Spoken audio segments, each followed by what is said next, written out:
After a missile hit Poland and killed 2 people there, investigators have been looking into what was the source of that blast. While initial reports blamed Russia, leaders now say the missile was likely from Ukraine.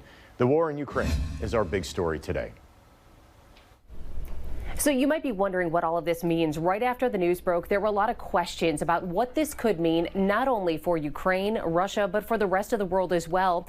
We have the Associate Professor of Political Science, Dr. Joel Voss, with us from the University of Toledo. We're going to bring him in and talk about some of this. So Joel, thanks so much for joining us here. Let's get right to that first question. Yesterday, there was a lot of information swirling about Article 5 and whether NATO would invoke that. So what is Article 5?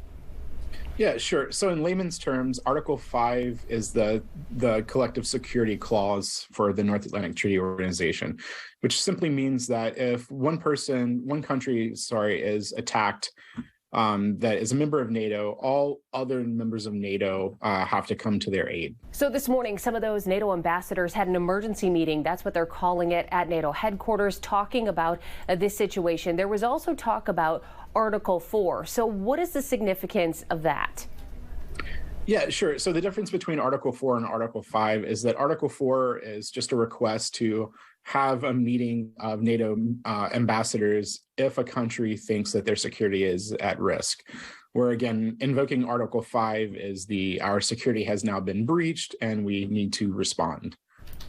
Now, there's a lot of back and forth, of course, about who owned the missile, what actually happened, was this an accident, was it not? We won't get into that here, but the bigger question is, what happens now moving forward? Well, the next step really is to figure out what happened. Once we establish sort of what happened, then we'll move forward. The NATO and the United States and Poland will move forward from there. If it was a Russian attack, most likely what you'll probably see is everyone downplaying the incident because it certainly wasn't meant to hit Poland. No one thinks it was actually meant to hit Poland. And if it was an accident by Ukraine, you'll probably see a lot of countries come out and say, look, this was an accident by Ukraine, but it's not Ukraine's fault because they're not the ones who invaded Russia, right? Russia invaded Ukraine. So we know that this could be the what happens next here. For an American who might be sitting in their living room, does anything change moving forward? I know that, you're not changing treaties within NATO, but what should the average person be concerned about? Well, I don't think they should be concerned about nuclear war, right, which is what you hear on Twitter and on Reddit and other social media sites. I think what you're probably going to see is a lot of the same stuff that's been happening, right? This looks like it's a more prolonged conflict than some of us had expected. If it was a Russian missile, you might see even more sophisticated artillery going to Ukraine from NATO allies, and we might send more sophisticated stuff anyway. But for the average citizen in Toledo and Northwest Ohio, I think things more or less stay the same. At this point, do you think that it's a fair assessment to say that this escalates the current war that's ongoing between Ukraine and Russia? I'm not sure it escalates it. I think honestly, I think Russia and NATO don't want to escalate the war any more than what it is.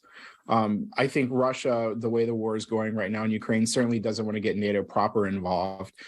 And NATO doesn't want to get involved either, right? Because the ramifications of a Russian-NATO war are disastrous. So I think what you're going to see is significant attempts at de-escalation, at least as far as Poland is concerned, right? Russia will still escalate attacks on Ukraine. That's a different issue. Sure. Well, more to come on this. Thank you so much for joining us, Dr. Joel Voss from the University of Toledo. We appreciate it. My pleasure.